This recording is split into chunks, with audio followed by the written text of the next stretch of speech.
Hi everybody. Welcome to Longroad's A-Level Psychology virtual open evening. My name's Anna Ross, I'm the course team leader. So tonight we're hoping to give you a bit of an insight into the course. I'm going to talk you through some of the most important elements and try and dispel a few myths along the way. We're going to have a chat with 3 of our current year 2s who are going to tell you hopefully about their perspective on the course. And we have 2 of my colleagues in the background answering your questions. So those can be general, which we can publish to everybody, or if you have an individual question, you can ask as well, and they can answer you privately. So ask away, keep them busy. So starting off thinking about A-level psychology at Longroad. We're a large team. Psychology is a really popular subject nationally, and we have 2 psychology courses at the college. So the big thing that gains for you as students at a large college like this is we're all subject specialists. At small centres, you may not have enough teaching of psychology available to warrant having a full-time psychology teacher who has a full background in the subject, and we have lots. So there's 7 people teaching A-level alone, and then we have the applied team as well. We all have backgrounds in examining and applied practice, so we've actually done the job as well as talking about doing the job. So we feel that gives us a real wealth of experience from which you can benefit. I'm sure you're wondering what you need to get onto the course, and we have the standard requirement for all A-levels, which is 7 GCSEs at a grade 4, but we have some additional requirements as well. So we want you to have 5s in English, maths and science in order to access the A-level psychology course. And if in the unlikely event you have done a GCSE psychology, then we'd like you to have a 5 in that, because it tells us that you've got a good grounding and you know what you're doing. So the reason we have extra grade requirements for the course is because it is a challenging course. It's not an easy undertaking, and if you're coming in with lower levels of skills, you're going to spend 2 years being pretty miserable and struggling, and you would be better placed doing something slightly different, possibly the applied course, which has a different assessment method, and therefore you've got a better chance of success. So although I know entry requirements seem mean, they are about not setting people up for something that they're not capable of being successful in. Our job is to get you the best results you possibly can, and some subjects suit some people better than others. So the main thing I'm sure you want to know is, what is psychology about? Because most people haven't done this at GCSE. And the number of people who every year have done that probably hits in the sort of single figures across 200 year 1s. So you really aren't in the minority at all if you've never done this subject.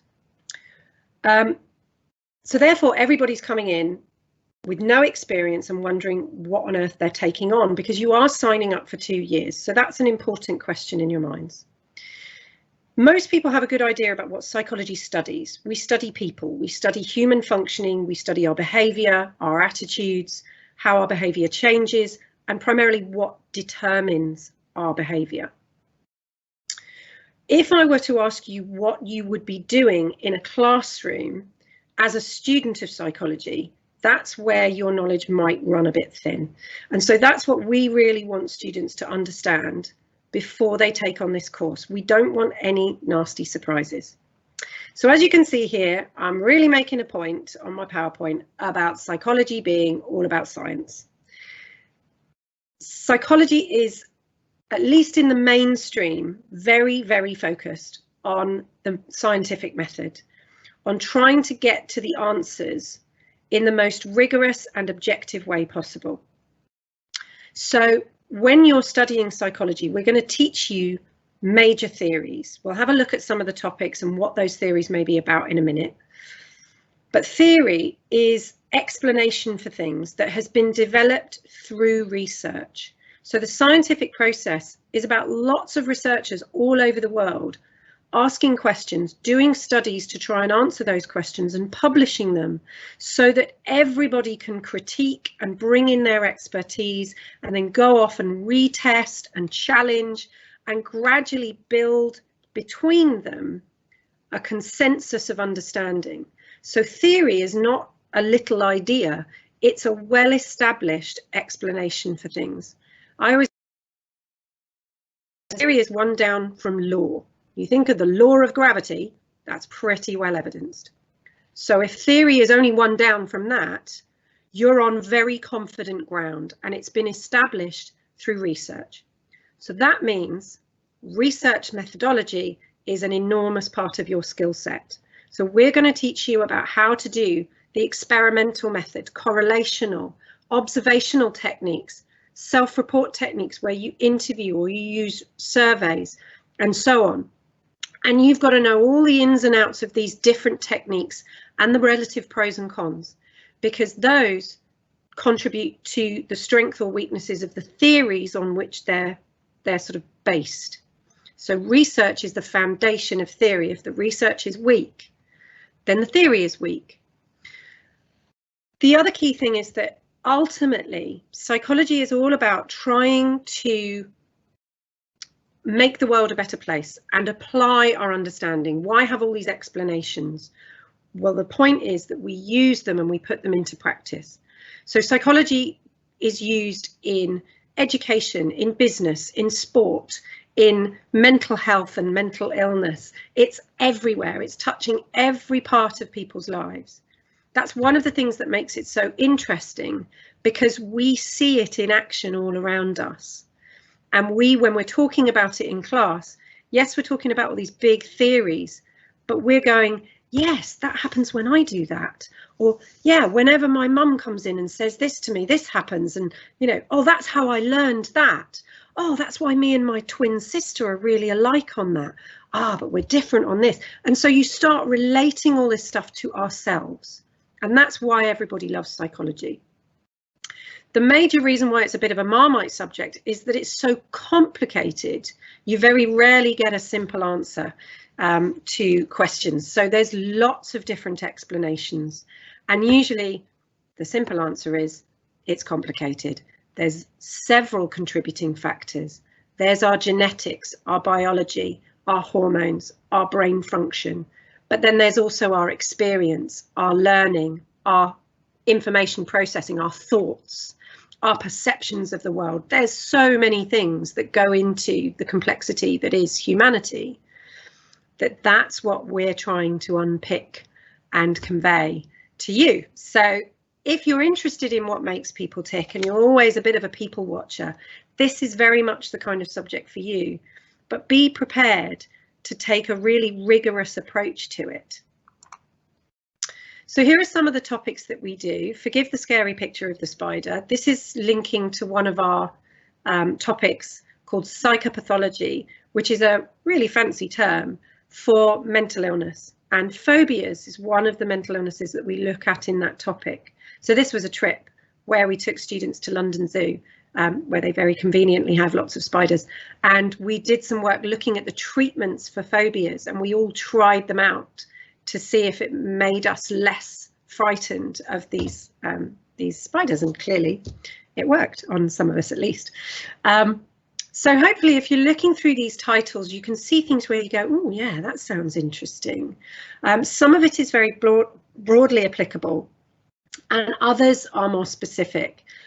We do look quite a lot at mental illness, but we look at things like criminality and how people become criminals and how we try to rehabilitate, and we look at the effectiveness of these kinds of applied techniques. And you'll see in there that there are these sort of broader topics like debates and approaches, and there are lots of different approaches in psychology. So we need to understand those broad implications and to be able to discuss the issues that arise with things like if we're all fascinated by what determines our behaviour, how much actual choice do we have as individuals? What is the implication of something being based in our genetics versus based in our learning? What do we do with that? So put simply, that's the nature-nurture debate. Why does it matter? What happens if something is nature versus nurture? How do the applications change?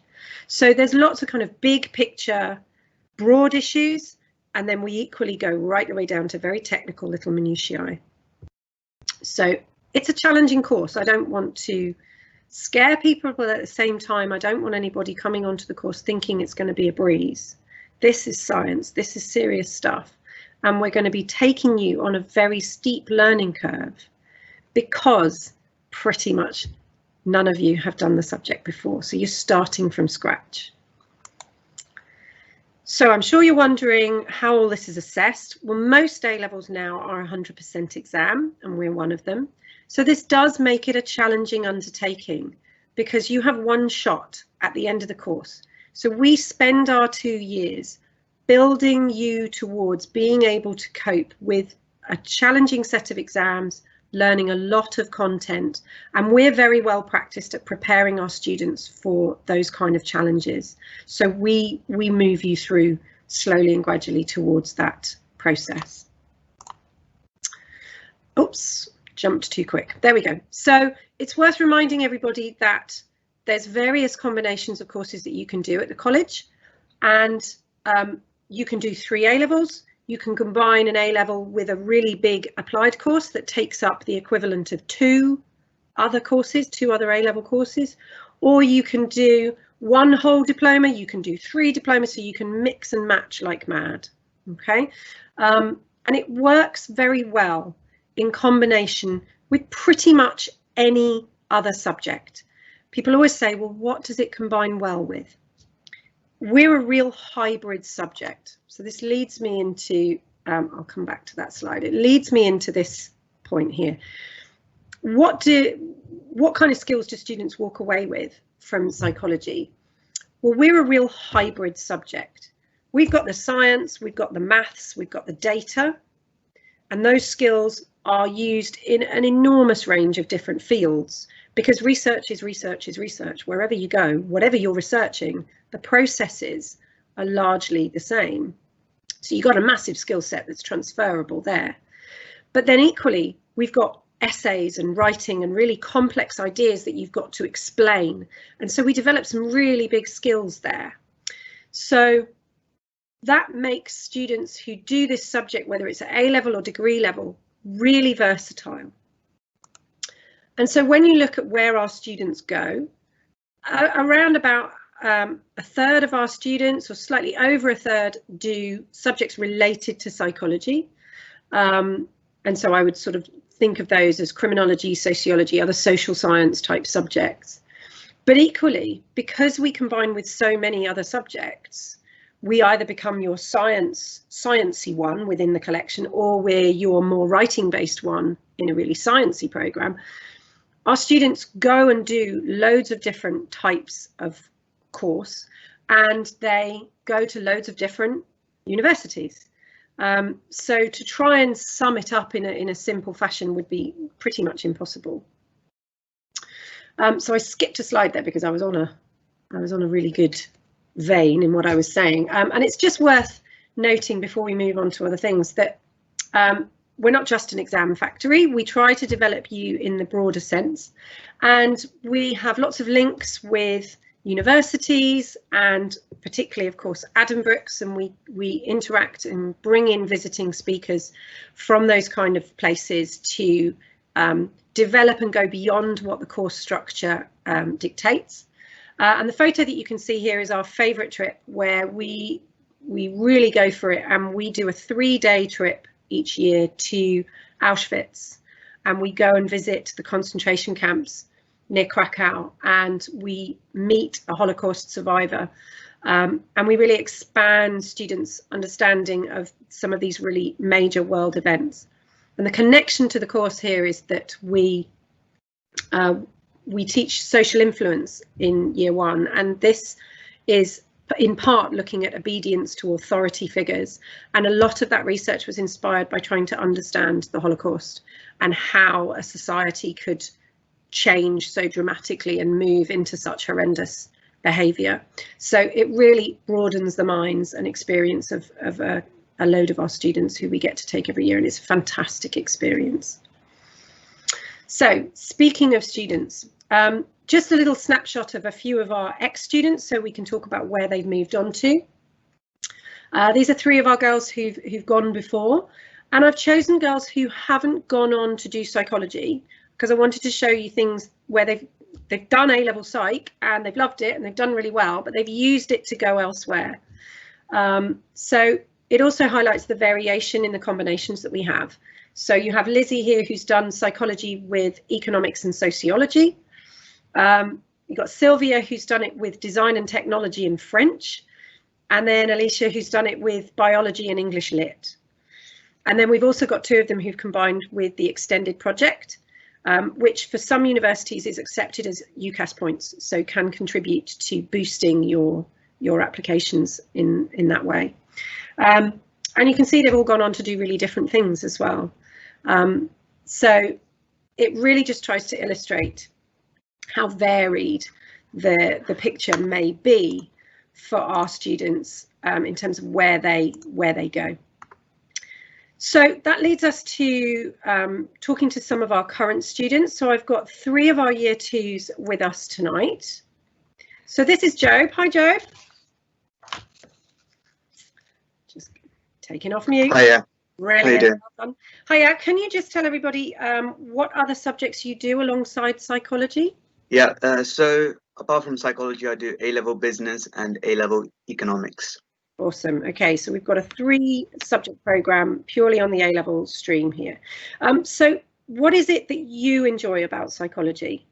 I mean, there are many things that I enjoy about psychology, but firstly, I chose psychology because I wanted to know, how your brain memory works, and how I have learned that during my first year. And also, the other good things about psychology is that your teachers are really nice. They help you understand the topics that you struggle with the most.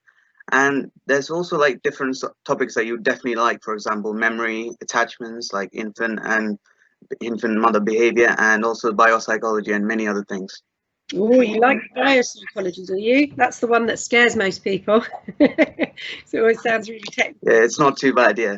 That's really good to hear. So yeah, I mean, there's sort of some topics you're going to like more than others, but there's always something that stokes your interest, isn't there? Yeah. That's brilliant. So can you tell the guys who are listening what sort of things you actually do in your psychology lessons? And you're welcome to include not just the nice things, but maybe some of the less exciting things that are obviously necessary. I mean, we do a wide range of things in psychology, and for those who think it's just like full textbook work, like every lesson, it really isn't.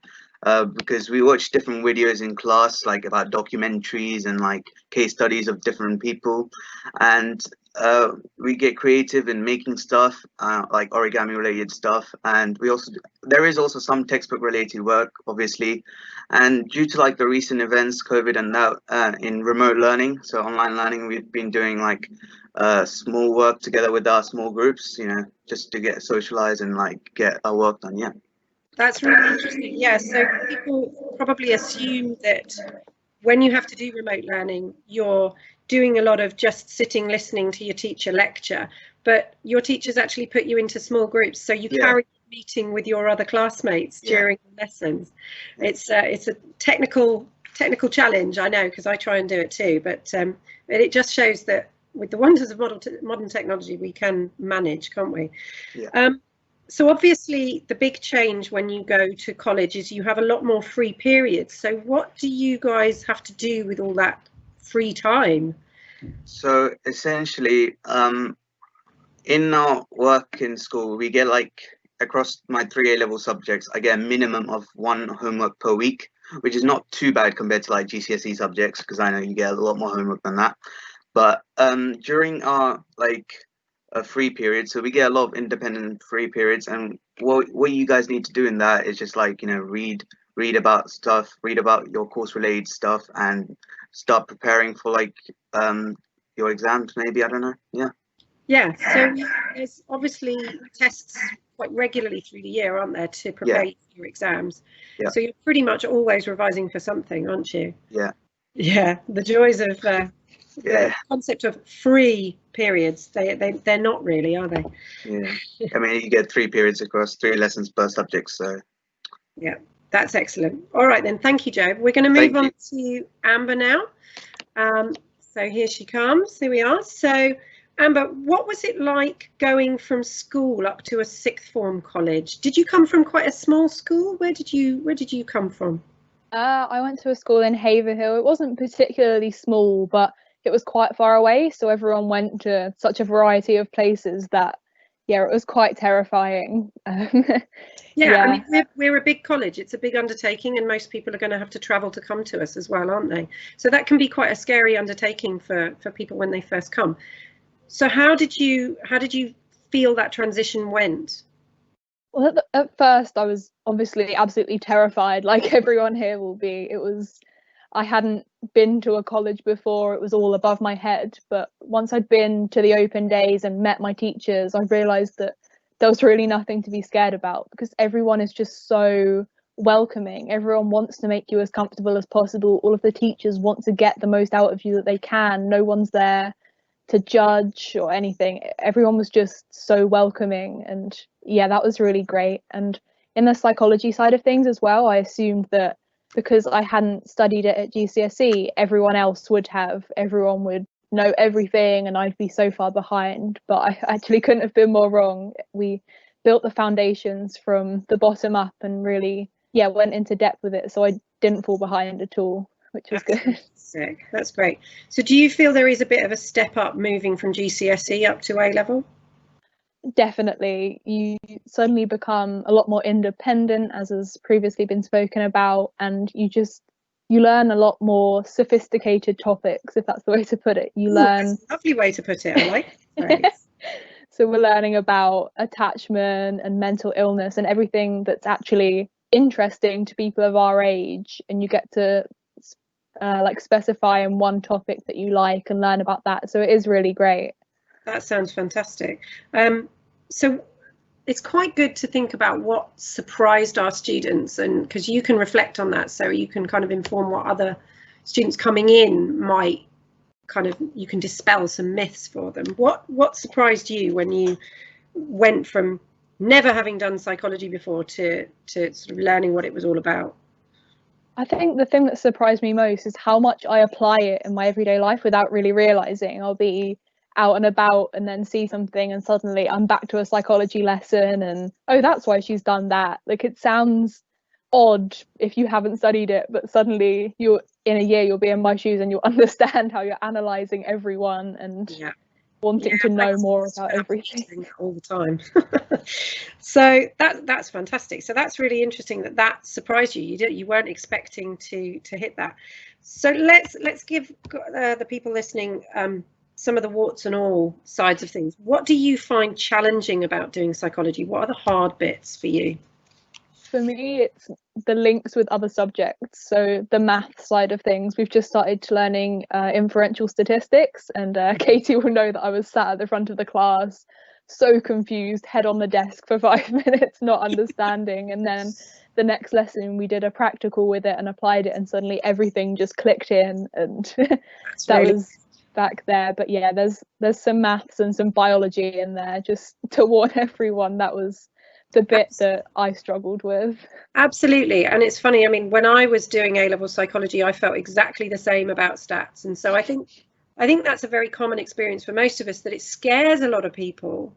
And so actually, I mean, I personally very much teach from the point of view of, I was petrified of this when I was first learning it. So how can I convey this in a way that's going to make them feel comfortable and feel confident with it and not feel kind of lost? Because I think once you start feeling lost, it's very hard to pull it back. So that's one of the great things about I mean, I'm totally selling ourselves here, but about us having such a strong background of our own. I did A-level psychology, I did a degree, I've done a master's, and so I know exactly what it feels like to be 16 and learning this stuff for the first time.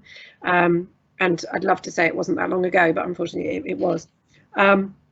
So that's really nice to hear, that you can see yourself progressing with something that could be really difficult, but you're able to find a way into it. Fantastic.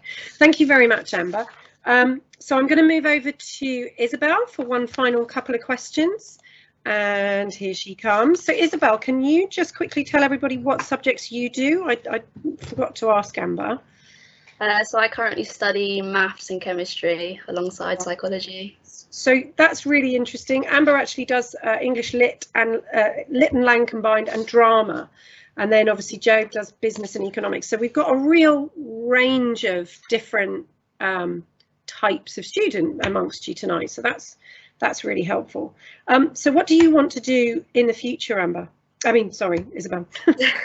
So I currently have the aspiration to become a psychology teacher, teaching college students. So yeah, in about 5 or 6 years' time or so, I'll be in the same environment that I'm in now, but I'll be the one standing in front of students. That's fantastic. So it's perhaps a bit of a silly question. How is studying psychology helping with that goal, do you think? It will play an important role, obviously, but I do hope to get a degree in psychology alone and then do some further learning at university in order to get my teaching qualification. I also think that I can use psychology to help my teaching form. So I'm learning about human behaviour right now through many different concepts, so that will prove really useful among my students.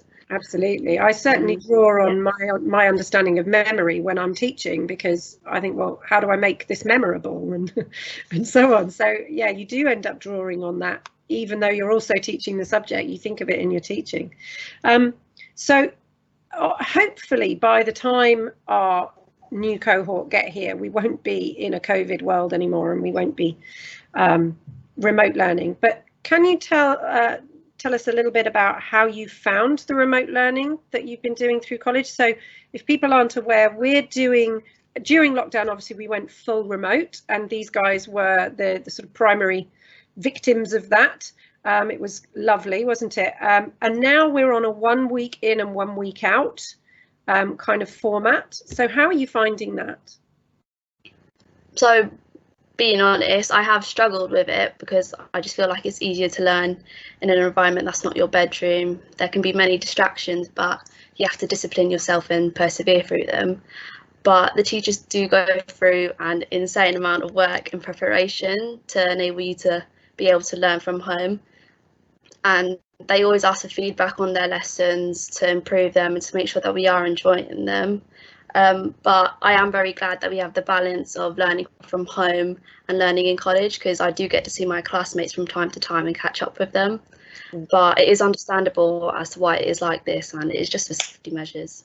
That's fantastic. So I think it's important for us to all be honest that, you know, this isn't an easy situation, but it's good to hear that you're managing. So thank you very much, you three. I'm going to just polish off as we near the end of our session.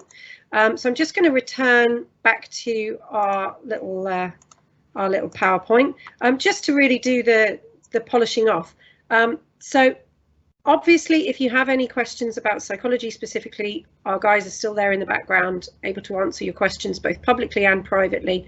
But we hope everyone will come to see us and be able to come to the site and meet us face to face in the coming months. So if you think you might want to come to Long Road, it's worth putting in an application. You can apply to more than one institution at a time.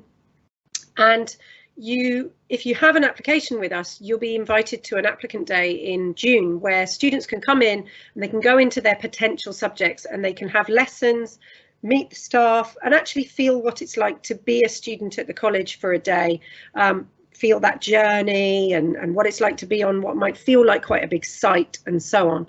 And then obviously we're going to be holding hopefully face-to-face open days next summer in the lovely summer evenings, so you'll be able to come on with your parents and see the site as well, so everybody in the family gets to see what the place is like. So as I say, if you think you might want to come here, put an application in, and then you can make up your final decision much further down the line when you've had lots of opportunity to explore and so on.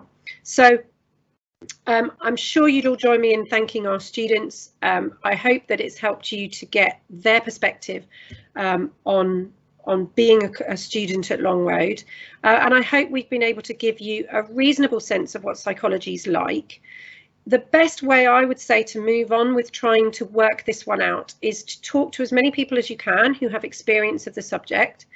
And I know it sounds weird, but maybe don't ask them what they like about it, ask them what's hard about it, because if you feel you could live with those things and manage the tougher elements of the course, for all the lovely stuff that's really interesting about it, if you can manage the hard stuff as well, then it's probably the course for you. Okay, but if you have any further queries, all our contact details are on here, and you're very welcome to contact us anytime, and we'll be very happy to answer your queries. Okay, so thanks ever so much for watching. I hope you'll enjoy the other sessions that you have this evening. Bye.